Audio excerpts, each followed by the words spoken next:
Only when we are affected, then we seek God. This is one of the great tragedies of conditioned life. Most people do not seek God when life is comfortable. They seek God when their plans fail, when disease strikes, when relationships break, when death approaches, or when material arrangements can no longer provide happiness. As long as everything appears favorable, the conditioned soul thinks, I am fine. I am in control. I don't need God right now. I will think about spiritual life later. This illusion is called false ego. The soul identifies with the temporary body and mind and forgets its eternal identity as a servant of Krishna. According to the Bhagavad Gita, every living being is an eternal part and parcel of Krishna. The soul is not American, Indian, African, rich, poor, male, female, young, or old. These are temporary designations. The real identity is the eternal servant of Krishna. Yet the conditioned soul desires independence from God. Not necessarily hatred of God. Not necessarily denial of God. Simply independence from God. The soul wants to enjoy separately from Krishna. Thus desire is the root of material existence. Material life is an attempt to enjoy without Krishna. The entire material civilization is built upon the idea that happiness can be found independently of God. People spend years pursuing money, fame, beauty, power, recognition, relationships, possessions, entertainment. Yet none of these can satisfy the heart completely. Why? Because the soul is spiritual. A fish can never be happy on land, no matter how luxurious the land may be. Similarly, the soul can never find complete satisfaction in matter because it belongs to the spiritual energy of Krishna.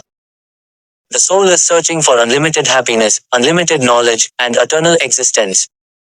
These qualities exist fully only in Krishna. Therefore, every material achievement eventually leaves a feeling of emptiness. Material nature eventually interrupts our enjoyment. When everything is going according to plan, people often forget God. Then material nature sends reminders. Old age arrives. Disease arrives. Failure arrives. Death arrives. The Bhagavad Gita explains that nobody can escape birth, death, old age, disease. These are not accidents. They are reminders that this world is not our permanent home. Material nature is like a strict teacher.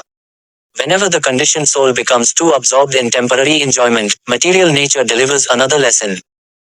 Not out of cruelty, but to awaken the soul. Sometimes the greatest blessing comes disguised as suffering. Suffering makes us ask questions.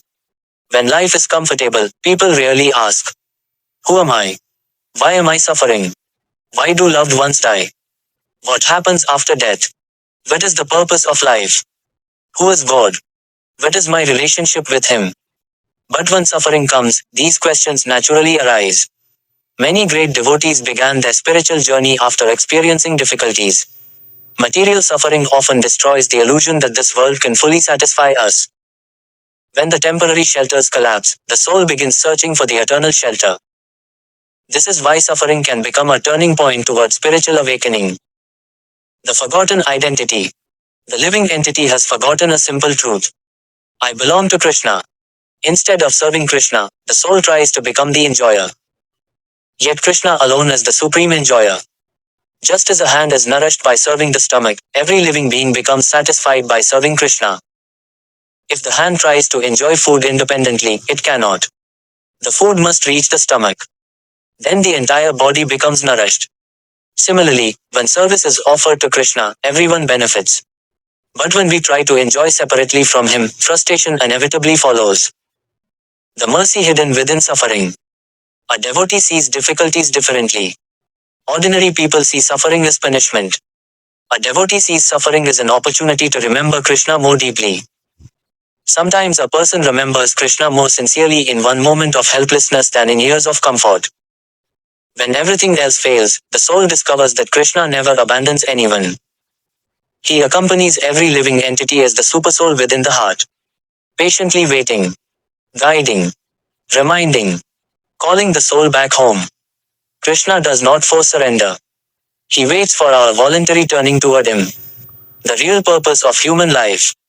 Human life is not meant merely for eating, sleeping, mating, defending, Animals perform these activities very efficiently. Human life is meant for inquiry.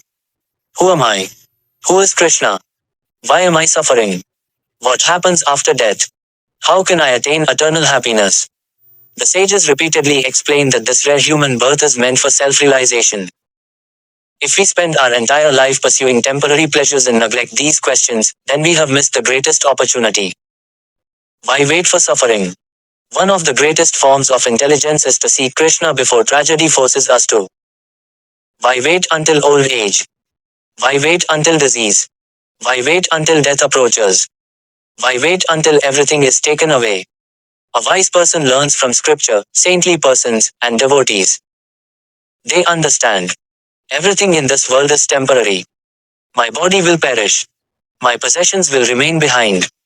My loved ones and I will eventually separate.